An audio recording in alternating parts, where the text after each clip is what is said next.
સ્કંદ પુરાણની કથાને આગળ વધારીએ. ભાગ 73. શિવ શર્માને 7 પુરીઓની યાત્રા કરી અને હરિદ્વારમાં તેનું પરમધામ ગમન. અગસ્ત્યજી કહે છે કે મથુરામાં એક શ્રેષ્ઠ બ્રાહ્મણ હતા. તેમના પુત્રનું નામ શિવ શર્મા હતું. શિવ શર્મા બહુ તેજસ્વી અને સર્વશાસ્ત્રોના જ્ઞાતા હતા. જ્યારે યુવાની વ્યતીત થઈ ગઈ અને કાન પાસેના વાળ સફેદ થઈ ગયા ત્યારે વૃદ્ધાવસ્થા આવેલી જોઈને દ્વિજ શ્રેષ્ઠ શિવ શર્માને બહુ ચિંતા થઈ.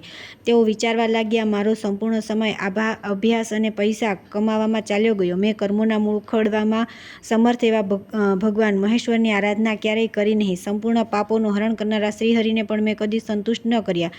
આ વેદશાસ્ત્ર, ધન, સ્ત્રી, પુત્ર, ખેતર અને મહેલ વગેરે પરલોકમાં મારી સાથે આવશે નહીં. આ પ્રમાણે વિચાર કરીને શિવ શર્માએ નિર્ણય કર્યો કે જ્યાં મારું શરીર સ્વસ્થ છે, જ્યાં સુધી મારી ઇન્દ્રિયોમાં નબળાઈ નથી આવી, ત્યાં સુધી હું મારા કલ્યાણ માટે તીર્થયાત્રા કરીશ. એવો વિચાર કરીને શુભ દિવસ, શુભ તિથિ અને શુભ લગ્નમાં શિવ શર્માએ એક રાત ઉપવાસ કરીને પ્રાતઃકાળે પિતરોનું શ્રાદ્ધ કર્યું અને ગણેશજી અને બ્રાહ્મણોને નમસ્કાર કરી વ્રતનું પારણા કર્યા. પછી તીર્થયાત્રા માટે પ્રસ્થાન કર્યું. રસ્તામાં બ્રાહ્મણે વિચાર્યું, હું પહેલાં ક્યાં તીર્થમાં જઉં? આ પૃથ્વી પર અનેક તીર્થ છે. આયુ ક્ષણભંગુર છે અને મન ચંચળ છે. તેથી સર્વપ્રથમ હું સપ્તપુરીઓની યાત્રા કરું, કેમ કે ત્યાં બધા તીર્થો વિદ્યમાન છે. આવો નિશ્ચય કરીને તેઓ અયોધ્યાપુરીમાં ગયા. સરયુમાં સ્નાન કર્યું અને ત્યાંના જુદા જુદા તીર્થોમાં પિંડદાન અને તર્પણ કરીને પિતરોને સંતુષ્ટ કર્યા. 5 રાત્રિ અયોધ્યામાં નિવાસ કરીને તેઓ પ્રસન્નતાપૂર્વક ત્યાંથી તીર્થરાજ પ્રયાગ ગયા, જ્યાં શ્યામ અને શ્વેત સલીલવાળી જળવાળી સરિતાઓમાં શ્રેષ્ઠ દેવદુર્લભ યમુના તથા ગંગાજી બિરાજી રહ્યા છે, જેનું શરીર પ્રયાગ તીર્થના જળથી ભીનું થાય છે. તે યજ્ઞકર્તાઓનું આ સંસારમાં પુનરાગમન થતું નથી. ત્યાં સુલટંક મહાદેવજી નિવાસ કરે છે. ત્યાં જ અક્ષય વટ છે, જેના મૂળિયા 7 પાતાળ સુધી ફેલાયેલા છે. પ્રલયકાળમાં તેના પર આરૂઢ થઈને માર્કંડેયજી નિવાસ કર્યો હતો. અક્ષય વટને વટવૃક્ષ ધારી સાક્ષાત બ્રહ્મા જાણવા જોઈએ. તેની સમીપમાં બ્રાહ્મણોને ભક્તિપૂર્વક ભોજન કરાવી મનુષ્ય અક્ષય પુણ્યનો ભાગી થાય છે. ત્યાં લક્ષ્મીપતિ ભગવાન વિષ્ણુ વૈકુંઠ ધામથી આવીને શ્રી માધવ સ્વરૂપને નિવાસ કરે છે અને મનુષ્યને પોતાના પરમધામમાં પહોંચાડે છે. શ્યામ અને શ્વેત જળની 2 નદીઓનું વર્ણન વેદના મંત્રોએ કર્યું છે. તે શીત સરિતાઓ યમુના અને ગંગામાં ડૂબકી મારનાર પુરુષ અમૃતત્વને પ્રાપ્ત કરે છે. આ માઘવ માસમાં અરુણોદયના સમયે પ્રયાગ તીર્થમાં સ્નાન કરવા માટે શિવલોક, બ્રહ્મલોક, પાર્વતીલોક, કુમારલોક, વૈકુંઠલોક અને સત્યલોકના નિવાસી આવે છે. તપોલોક, જનલોક, મહરલોક અને સ્વર્ગલોકના નિવાસી પણ આવે છે. ભૂવલોક, ભૂલોક તથા સંપૂર્ણ નાગલોકથી પણ ત્યાંના રહેવાસી પ્રાણી આવે છે. હિમવાન વગેરે શ્રેષ્ઠ પર્વત અને કલ્પવૃક્ષ વગેરે તરુવર પણ માઘમાં પ્રયાગ સ્નાન કરવા માટે આવે છે. પ્રયાગ ખરેખર ઈચ્છાનુસાર ફળ આપનાર તથા મોક્ષ પ્રદાન કરનારું તીર્થ છે. જ્ઞાની પુરુષ ભગવાન વિષ્ણુના તે સચ્ચિદાનંદમય પદને સદા જુએ છે. વેદની શ્રુતિઓ દ્વારા જેના વિશે વારંવાર આ વાત કહેવામાં આવે છે તે પ્રયાગ તીર્થ જ છે. હે દેવી, તીર્થરાજ પ્રયાગમાં બધા તીર્થો દ્વારા સેવિત છે. તેના પ્રભાવનું વર્ણન કરવામાં અહીં કોણ સમર્થ છે? ઉત્તમ બુદ્ધિવાળા શિવ શર્મા પ્રયાગના ગુણોને જાણીને આખો માઘ ત્યાં રહ્યા. ત્યારબાદ તેઓ કાશીપુરી ગયા. ત્યાં પ્રવેશ કરતાં જ તેમને પુરીના દ્વાર પર ભગવાન ગણેશજીના દર્શન થયા. શિવ શર્માએ ભક્તિપૂર્વક ગણેશજીની ઉપર ઘી મિશ્રિત સિંદૂરનો લેપ કર્યો અને તેમને 5 મોદકનું નૈવેદ્ય અર્પણ કરી કાશી ક્ષેત્રની અંદર પ્રવેશ કર્યો. ત્યાં મણિકર્ણિકા તીર્થમાં જઈને તેમણે જોયું કે સ્વર્ગની નદી ગંગાજી દક્ષિણની ઉત્તર તરફથી પ્રવાહિત થઈ રહ્યા છે. પાપરહિત પુણ્યાત્મા મનુષ્યોએ તેમને તટ પર ઘેરી લીધા. ઉત્તરવાહિની ગંગાના દર્શન કરીને શિવ શર્માએ નિર્મળ જળમાં ડૂબકી મારી. એનાથી તેમની બુદ્ધિ તત્કાળ નષ્ટ શુદ્ધ થઈ ગઈ. તેઓ કર્મકાંડના જ્ઞાતા હતા, તેથી સ્નાન કરીને તેમણે વિધિપૂર્વક દેવતાઓ, ઋષિઓ, દિવ્ય મનુષ્ય, દિવ્ય પિતૃઓ, 14મો યમો તથા પોતાના પિતૃઓનું તર્પણ કર્યું. પછી તરત જ કાશીના પંચતીર્થોનું સેવન કરી પોતાના વૈભવ અનુસાર ભગવાન વિશ્વનાથનું પૂજન કર્યું. શિવ શર્મા ભગવાન શિવની તે પુરીને વારંવાર જોઈને બહુ વિસ્મિત થઈ ગયા અને વિચારવા લાગ્યા કે આ કાશીના મહિમાનું વર્ણન કોઈ કરી શકે એમ નથી. કાશીમાં આ મણિકર્ણિકા તીર્થ સંસારી લોકો માટે સાક્ષાત ચિંતામણી સમાન છે. અહીં સાધુ પુરુષોના કાનોમાં મૃત્યુ સમયે ભગવાન શિવ તારક મંત્રનો ઉપદેશ આપે છે, તેથી તેનું નામ મણિકર્ણિકા છે. અહીં નિવાસ કરનાર જરાયુજ, અંડજ, પક્ષી, ઉદ્વિજ અને સ્વેદજ, માખો વગેરે બધા જીવ મોક્ષના ભાગી થાય છે. આ પ્રમાણે વિચાર કરતા રહીને શિવ શર્મા વારંવાર તે પવિત્ર અને વિચિત્ર ક્ષેત્રને આંખોથી જોતા રહ્યા, પરંતુ તેમને તૃપ્તિ થતી નથી. તેઓ મનમાં જ કહેવા લાગ્યા કે હું ઉત્તમ મોક્ષ પ્રદાન કરવામાં કુશળ કાશીપુરીને 7 પુરીઓમાં શ્રેષ્ઠ સમજું છું. તેમ છતાં કાશી અને અયોધ્યા સિવાય અન્ય પુરીઓ ના, મેં હજી સુધી દર્શન કર્યા નથી, તેથી તેમનો પણ પ્રભાવ જાણીને હું ફરી અહીં આવીશ. અગસ્ત્યજી કહે છે કે હે પ્રિય, અનેકાનેક શાસ્ત્રીય પ્રમાણોથી તે ક્ષેત્રના શ્રેષ્ઠ ગુણોને જાણીને પણ તીર્થયાત્રાપરાયણ શિવશર્મા બ્રાહ્મણ કાશીપુરીથી બહાર નીકળ્યા. આ કેટલા આશ્ચર્યની વાત છે! તેઓ એક દેશથી બીજા દેશમાં ભ્રમણ કરતા રહીને મહાકાલપુરી, ઉજ્જૈની કે અવંતીમાં પહોંચ્યા, જ્યાં કદી કળીકાળનો પ્રભાવ પડતો નથી. તે પુરી પાપથી રક્ષા કરે છે, તેથી તેને અવંતી કહે છે. કળિયુગમાં તેનું નામ ઉજ્જૈની છે. ભગવાન શિવનું એક જ સ્વરૂપ પાતાળમાં હાટકેશ્વર, ભૂતલ પર મહાકાલ તથા સ્વર્ગલોકમાં તારકેશ્વર નામે 3 રૂપોમાં અભિવ્યક્ત થઈને 3 લોકને વ્યાપ્ત કરીને સ્થિત છે. જે મહાકાલ મહાકાલ આ પ્રમાણે સદા સ્મરણ કરે છે, તેનું સ્મરણ ભગવાન શ્રી હરિ અને મહાદેવજી નિરંતર કરતા રહે છે. ભૂતનાથ ભગવાન મહાકાલની આરાધના કરી શિવશર્મા કાંચીપુરીમાં ગયા. તે 3 લોકથી પણ વધારે રમણીય છે, જ્યાં સાક્ષાત ભગવાન લક્ષ્મીપતિ નિવાસ કરે છે. કાંતિમાન પુરુષો દ્વારા સેવિત કાંતિમતી કાંચીનગરી દર્શન કરીને ત્યાંના આવશ્યક તીર્થોના કૃત્યોનું પાલન કરી તેઓ દ્વારિકાપુરી તરફ ગયા. ત્યાં બધી બાજુ ધર્મ, અર્થ, કામ અને મોક્ષ આ ચતુર્વિધ પુરુષાર્થોનું દ્વાર છે. તેથી તત્વજ્ઞ વિદ્વાનોએ એને દ્વારવતી કહી છે. યમરાજ પોતાના દૂતોને કહે છે કે જેના લલાટમાં ગોપીચંદનનું તિલક હોય છે તે વ્યક્તિ પ્રજ્વલિત અગ્નિ જેવી સમજીને પ્રયત્નપૂર્વક દૂરથી ત્યાગી દેવી ઉચિત છે. હે દૂતો, તુલસીમાળા જેના કંઠમાં હોય, તુલસી નામનો જપ કરનાર તથા તુલસી વનના રક્ષક હોય તેમને દૂરથી ત્યાગી દેવા. દ્વારિકાપુરીમાં જે જીવ કાળથી પ્રેરિત થઈ મૃત્યુ પામે છે તે વૈકુંઠ ધામમાં પહોંચી પિતાંબરધારી તથા 4 ભુજાઓથી વિભૂષિત થાય છે.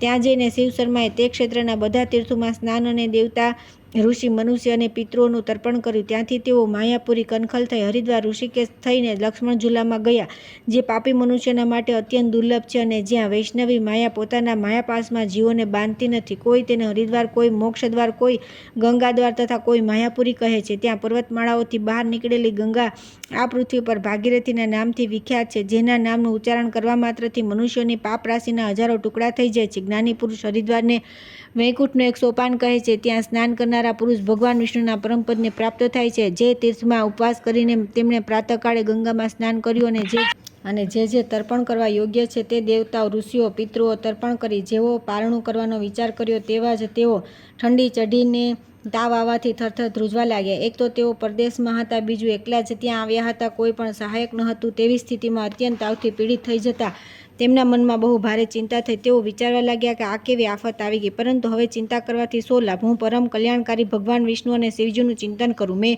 મુક્તિના એક ઉપાયની તો સારી રીતે સાધના કરી લીધી. મુક્તિપ્રદ સાથે પુરીઓના આ તે નેત્રોથી દર્શન કર્યા છે. સંગ્રામમાં અથવા તીર્થમાં મૃત્યુ થવું શ્રેષ્ઠ છે. આ શરીર તો હાડ ચામડાનું પોટલું છે. અહીં જો મૃત્યુ થાય તો હું અવશ્ય મોક્ષ પ્રાપ્ત કરીશ. આ પ્રમાણે ચિંતન કરી રહેલા શિવશર્માને અત્યંત ભયંકર પીડા થઈ. કરોડો વીંછીઓનો ડંખ મારવાથી મનુષ્યની જે દશા થાય તેવી શિવશર્માની થઈ. હું કોણ છું, ક્યાં છું એનું ભાન ન રહ્યું. સ્મરણ કરવા યોગ્ય બધી વાતો ભૂલાઈ ગઈ.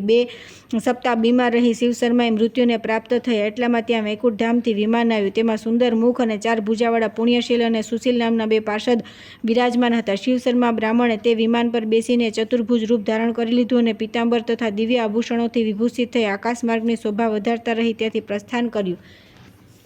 ત્યાર પછી આવશે શિવશર્મા અને વિષ્ણુ પાર્ષદોનો સંવાદ તથા વિભિન્ન લોકોનું વર્ણન. શિવશર્માએ કહ્યું કે હે વિષ્ણુ પાર્ષદો, તમે બંને પુણ્યાત્મા છો. તમારા બંનેના નેત્ર કમળદળ જેવા પરમ સુંદર છે. હું તમારા નામથી નથી જાણતો, પરંતુ આકૃતિથી થોડું સમજું છું. તમે બંને પુણ્યશીલ અને સુશીલ નામના ગણ છો એવું મારું અનુમાન છે. બંને ગણ બોલ્યા, બરાબર છે. તમે જે કહ્યું તે જ અમારું નામ છે. દિવ્ય રૂપધારી બ્રાહ્મણ શિવશર્માએ પૂછ્યું કે આ કયો લોક છે? બંને ગણ બોલ્યા, આ પિશાચ લોક છે. આમાં માંસભક્ષી જીવો નિવાસ કરે છે, જે દાન આપીને પસ્તાય છે નથી કહીને આપે છે. ક્યારેક પ્રસંગવશ એકવાર શિવજીની પૂજા કરી સદા મોટા ભાગે અપવિત્ર રહે છે તથા જેમનું પુણ્ય અલ્પ અને ધન સંપત્તિ બહુ ઓછી છે.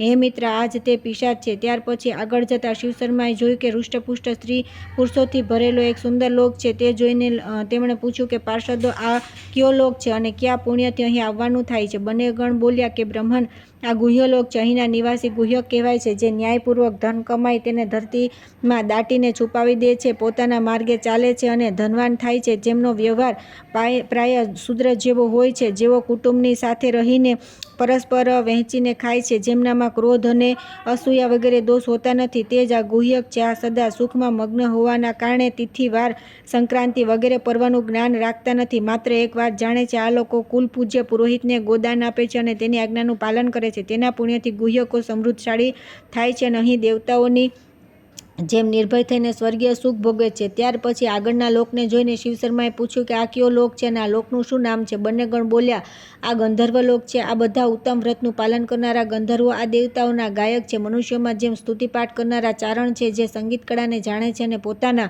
અતિ મનોહર ગીતથી રાજાઓને સંતુષ્ટ કરે છે, તેઓ રાજાઓના પ્રસાદથી પ્રાપ્ત થયેલા ઉત્તમ વસ્ત્ર, ધન, દ્રવ્ય અને સુગંધિત અનેક પદાર્થોનું જ્યારે બ્રાહ્મણોને દાન આપે છે, ત્યારે તે પુણ્યથી તેમને આ ગંધર્વલોક પ્રાપ્ત થાય છે. આ લોકો ગુહ્યકો કરતાં શ્રેષ્ઠ છે. તુમ્રુ અને નારદ આ બંને ગંધર્વ દેવતાઓ માટે પણ અત્યંત દુર્લભ છે.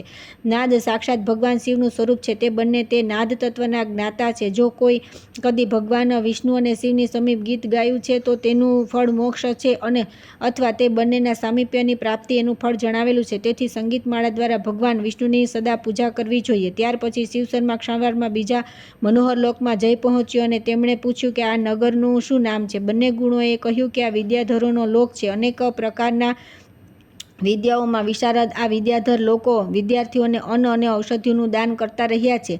વિદ્યાના ગર્વથી રહિત થઈને આ લોકોએ છાત્રોને અનેક પ્રકારનું કળા કૌશલ શીખવાડ્યું છે. શિષ્યને પુત્રવત જોયો તથા ભોજન અને વસ્ત્ર વગેરેથી તેને સત્કાર કર્યો. આ લોકો ધર્મપૂર્વકની પોતાની સુંદર કન્યાઓને વસ્ત્રાભૂષણથી અલંકૃત કરી તેમના લગ્ન કરે છે અને દરરોજ ફળની ઈચ્છાથી આ લોકોએ ઈષ્ટદેવની પૂજા કરી છે. તે બધા પુણ્યોથી આ લોકો અહીં નિવાસ કરે છે. શિવશર્મા અને વિષ્ણુ પાર્ષદોમાં આ પ્રમાણે વાતચીત થઈ રહી હતી કે ધર્મરાજ ત્યાં આવી પહોંચ્યા અને આ પ્રમાણે બોલ્યા કે હે શિવશર્મન, તમને સાધુવાદ છે. તમે તે કાર્ય કર્યું જેમ બ્રાહ્મણોને માટે સર્વથા ઉચિત છે. પહેલાં વેદોનો અભ્યાસ કર્યો, ગુરુજનોની પોતાની સેવાથી સંતુષ્ટ કર્યા, ધર્મશાસ્ત્ર અને પુરાણોમાં પ્રતિપાદિત ધર્મને જાણ્યો અને તેનો આદર કર્યો તથા આ ક્ષણભંગુર શરીરને મોક્ષદાયી 7 પુરીઓના જળથી નવડાવ્યું. તે માટે બુદ્ધિમાન પુરુષ વિદ્વતાનો આદર કરે છે, કેમ કે વિદ્વાનો દિવસની એક ક્ષણ પણ વ્યર્થ જવા દેતા નથી. આયુ શીઘ્ર વ્યતીત થઈ જાય છે. સંસાર શોકમાં ડૂબેલો તેથી શ્રેષ્ઠ ધર્માત્મા પુરુષોએ તમારી જેમ જ સદા ધર્મમાં મન પરોવવું જોઈએ. જુઓ, આ સત્કર્મનું જ ફળ છે કે તમારા અને મારા માટે પણ વંદનીય. આ ભગવાનના પાર્ષદ આજે અમારા મિત્ર થઈ ગયા. આજે હું ધન્ય છું કે અહીં મને ભગવાનના યુગલ પાર્ષદોના દર્શન થયા. ત્યાર પછી તે બંને પાર્ષદોના કહેવાથી યમરાજ પોતાની પુરીમાં ચાલ્યા ગયા. ત્યારબાદ શિવશર્માએ તે બંને પાર્ષદોને કહ્યું કે આ સાક્ષાત ધર્મરાજ હતા. આમની આકૃતિ તો બહુ જ સૌમ્ય છે. આ સંયમની પુરી પણ અતિશય શુભ લક્ષણોથી સંપન્ન છે, જેનું નામ પણ સાંભળીને પાપી જીવ અત્યંત ભયભીત થઈ જાય છે.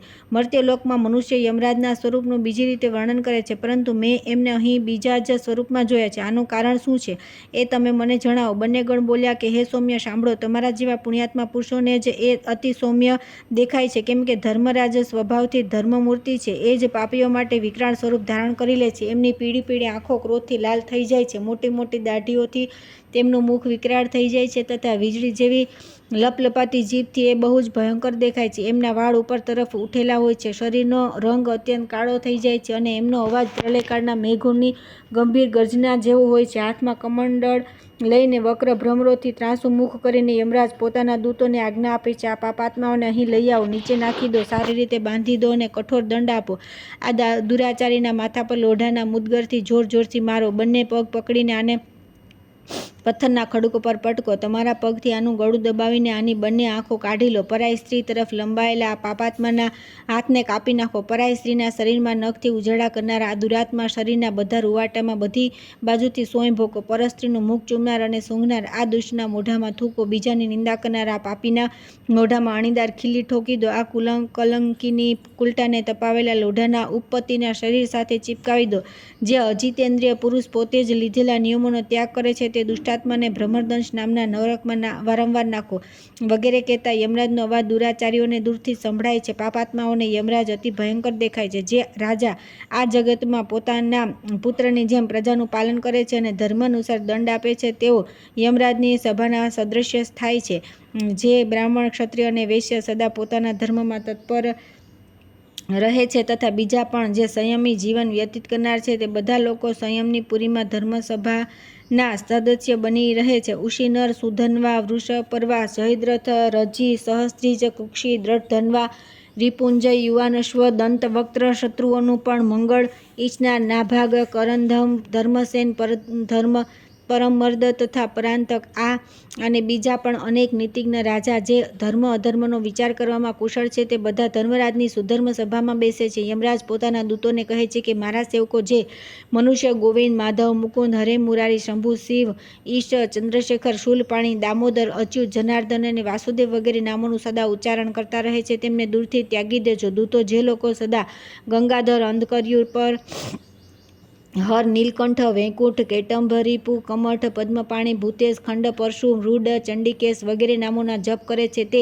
તમારા માટે સર્વથા ત્યાજ્ય છે. મારા દૂતો વિષ્ણુ, નૃસિંહ, મધુસૂદન, ચક્રપાણી, ગૌરીપતિ, ગિરી, શંકર, ચંદ્રચૂડ, નારાયણ, અસુર વિનાશન, શંખપાણી વગેરે નામોનું સદા જે રીતે કીર્તન કરે છે તેમણે પણ દૂરથી જ ત્યાગી દેવા. અગસ્ત્યજી કહે છે કે હે પ્રિય લોપામુદ્રે, આ પ્રમાણે પાપ રહિત મનોરમ કથાનું શ્રવણ કરી શિવશર્માએ પ્રસન્નમુખ થઈને પોતાની સામે અપ્સરાઓનું નગર જોયું. ત્યાર પછી આવે છે શિવશર્માનું સૂર્યલોકમાં જઈને સૂર્યદેવના મહિમાનું શ્રવણ કરવું. અગસ્ત્યજી કહે છે કે ત્યાર પછી વિમાન પર બેઠેલા શિવશર્મા સૂર્યલોકમાં જઈ પહોંચ્યા. તેમણે સૂર્યદેવને હાથ જોડી પ્રણામ કર્યા. ભગવાન સૂર્ય પોતાની ભ્રુકુટીના અણસારથી તેમના પ્રણામનો સ્વીકાર કરી ક્ષણ માત્રમાં આકાશમાર્ગમાં બહુ દૂર નીકળી ગયા. ત્યારે શિવશર્માએ ભગવાનના પાર્ષદોને પૂછ્યું કે ભગવાન સૂર્યનો લોક કઈ રીતે પ્રાપ્ત થાય. ભગવાન વિષ્ણુના પાર્ષદોએ કહ્યું કે હે બ્રહ્મન સાંભળો, જે સમસ્ત પ્રાણીઓના એકમાત્ર નિયંતા પરમ કારણ નામ અને ગોત્ર રહિત તથા રૂપ વગેરે રહિત છે, જેમના ભ્રુકુટીના વિલાસ માત્રથી જગતની સૃષ્ટિ અને પ્રલય થાય છે, તે સર્વાત્મા વેદ પુરુષ એવું કહે છે કે જે આદિત્ય મંડળમાં અંતર્યામી પુરુષ સૂર્યદેવ છે તે જ હું છું, જે ગાયત્રી મંત્રની દીક્ષા લઈ ત્રણેય કાળમાં સમયસર સંધ્યોપાસના, સૂર્યોપાસના તથા ગાયત્રી મંત્રના જપ કરતા નથી, તે એક સપ્તાહ સ્વધર્મથી ભ્રષ્ટ થઈ જાય છે, જેમાં સંશય નથી. પ્રાતઃકાળે સંધ્યોપાસના કરી ગાયત્રી મંત્રના જપ કરતા રહી ત્યાં સુધી ઊભા રહેવું જ્યાં સુધી સૂર્યદેવનો અડધો ઉદય ન થઈ જાય. સાયંકાળે મૌન ભાવથી આસન પર બેઠેલા રહીને ત્યાં જ સુધી જપ કરવા જ્યાં સુધી તારાઓનો ઉદય ન થાય. મધ્યાહન સંધ્યામાં સૂર્ય તરફ મુખ કરી જપ કરવા જોઈએ. સમય પર જ અન્ન વગેરે ઔષધિઓમાં ફળ આવે છે, એ સમય પ્રમાણે જ વૃક્ષોમાં ફૂલ ખીલે છે અને સમય પર જ મેઘ પાણી વરસાવે છે. તેથી સંધ્યાના માટે ઉચિત સમયનું ઉલ્લંઘન ન કરવું. જેણે ભગવાન સૂર્યને ગાયત્રી મંત્રથી અભિમંત્રિત જળની 3 અંજલિઓ પ્રદાન કરી તેણે શું ત્રણેય લોકનું દાન નથી કરી દીધું? યોગ્ય સમયે ઉપાસના કરવાથી ભગવાન સૂર્ય મનુષ્યને આયુ, આરોગ્ય, ઐશ્વર્ય, ધન, પશુ, મિત્ર, સ્ત્રી, પુત્ર, જાત જાતના શ્રેષ્ઠ 8 પ્રકારના ભોગ, સ્વર્ગ તથા મોક્ષ શું નથી આપતા? બધા મંત્રોમાં પ્રણવ સહિત ગાયત્રી દુર્લભ છે. ત્રણેય વેદોમાં ગાયત્રીથી શ્રેષ્ઠ બીજો કોઈ મંત્ર બતલાવેલ નથી. ગાયત્રી સમાન મંત્ર, કાશી સમાન પુરી તથા ભગવાન વિશ્વનાથ સમાન શિવમૂર્તિ ક્યાંય નથી. ગાયત્રી વેદોની માતા અને બ્રાહ્મણોની જનની છે. તે તપ કરનાર, જપ કરનાર ઉપાસકની રક્ષા કરે છે, તેથી ગાયત્રી કહેવાય છે. ગાયત્રી મંત્ર અને ભગવાન સૂર્ય આ બંનેમાં વાચ્ય વાચક સંબંધ છે. સાક્ષાત ભગવાન સૂર્ય વાચ્ય છે અને મંત્રોમાં શ્રેષ્ઠ ગાયત્રી વાચક છે. ગાયત્રીના પ્રભાવથી જીતેન્દ્રિય વિશ્વામિત્ર ક્ષત્રિય હોવા છતાં પણ રાજર્ષિ પદનો પરિત્યાગ કરી બ્રહ્મર્ષિ પદને પ્રાપ્ત કર્યું છે. ગાયત્રી જ પરમ વિષ્ણુ છે. ગાયત્રી જ 3 વેદ છે. જે બ્રાહ્મણ, ક્ષત્રિય વગેરે આળસ છોડીને સૂર્યદેવતા સંબંધી વૈદિક સૂક્તો દ્વારા સદૈવ ભગવાન સૂર્યનું ઉપસ્થાન કરીને તેમને મસ્તક ઝુકાવે છે તે સાક્ષાત સૂર્ય સમાન છે. સૂર્યગ્રહણ સમયે જે કંઈ સ્નાન, દાન, જપ, હોમ તથા શ્રાદ્ધ વગેરે સત્કર્મોનું અનુષ્ઠાન કરવામાં આવે છે તે બધું ભગવાન સૂર્યના સામીપ્યની પ્રાપ્તિમાં સહાયક થાય છે. 1 હંસ, 2 ભાનુ, 3 સહસ્ત્રાંશ, 4 તપન, 5 તાપન, 6 રવિ, 7 વિકર્તન, 8 વિવસ્વાન, 9 વિશ્વકર્મા, 10 વિભાવસુ, 11 વિશ્વરૂપ, 12 વિશ્વકર્તા, 13 માર્તંડ, 14 મિહિર, 15 અંશુમાન, 16 આદિત્ય, 17 ઉષ્ણગુ, 18 સૂર્ય, 19 અર્યમા, 20 બ્રહ્મંડ, 21 દિવાકર, 22 દ્વૈશાત્મા, 23 સપ્તહય, 24 ભાસ્કર, 25 અહસ્કર, 26 ખગ, 27 સુર, 28 પ્રભાકર, 29 શ્રીમાન, 30 લોકચક્ષુ, 31 ગ્રહેશ્વર, 32 ત્રિલોકેશ, 33 લોકસાક્ષી, 34 તામરી, 35 શાશ્વત, 36 સૂચિ, 37 ગભસ્તી હસ્ત, 38 તીવ્રાશુ, 39 તરણી, 40 સુમહોરણી, 41 ધ્રુમણી, 42 હદિદક્ષ, 43 અર્ક, 44 ભાનુમાન, 45 ભયનાશન, 46 છંદોશ્વ, 47 વેદવેદ્ય, 48 ભાસ્વાન, 49 પૂષા, 50 વૃષાકપી, 51 એક ચક્રરથ, 52 મિત્ર, 53 મંદેહારી, 54 તમિશ્રહ, 55 દૈત્યાહ, 56 પાપ હરતા, 57 ધર્મ, 58 ધર્મ પ્રકાશ, 59 હેલિકા, 60 ચિત્રભાનુ, 61 કલિગ્ન, 62 તાર્ક્ષ્યવાહન, 63 દિક્પતિ, 64 પદ્મિનીનાથ, 65 કુશેશયરકર, 66 હરિ, 67 ધર્મરશ્મિ, 68 દુર્નિરક્ષ, 69 ચંડાસુ અને 70 કાશ્યપાતજ્મ. સૂર્યદેવના આ પરમ પવિત્ર નામોમાં આદિમાં પ્રણવ અને અંતમાં નમઃ શબ્દ ઉમેરી દરેક નામને ચતુર્થ કરી તેનું ઉચ્ચારણ કરી ભગવાન સૂર્યને અર્ધ્ય આપવો જોઈએ. જેમ કે ઓમ હંસાય નમો, ઓમ ભાન્વે નમો વગેરે. અર્ધ્યની વિધિ આ પ્રમાણે છે. બંને હાથોમાં નિર્મળ તામ્રપાત્ર લઈ તેમાં જળ ભરવું, તેમાં પુષ્પ, લાલ ચંદન, દુર્વા અને અક્ષત પધરાવવા. ત્યાર પછી જમીન પર બંને ઘૂંટણો ટેકવી સૂર્યની સામે જોઈ એક એક નામનું ઉપર મુજબ ઉચ્ચારણ કરતા રહી અર્ધ્યપાત્રને પોતાના મસ્તક પર લગાવીને પૂજનીય સૂર્યદેવને ધ્યાનપૂર્વક અર્ધ્ય આપવો. સૂર્યદેવ અને સૂર્યાસ્ત સમયે મહામંત્ર રહસ્યરૂપ આ 70 નામોથી દરેક નામમય મંત્રની સાથે સૂર્યદેવને નમસ્કાર કરવા જોઈએ. આ પ્રમાણે કરનાર મનુષ્ય ન કદી દરિદ્ર થાય કે ન કદી દુઃખી થાય છે. તે પૂર્વજન્મોના સંચિત પાપોથી પણ મુક્ત થઈ જાય છે અને મૃત્યુ પછી સૂર્યલોકમાં પ્રતિષ્ઠિત થાય છે. આ પુણ્યકથાને સાંભળતા શિવ શર્માએ ક્ષણવારમાં ઇન્દ્રલોકમાં જઈને તેમની મહાપુરીના દર્શન કર્યા.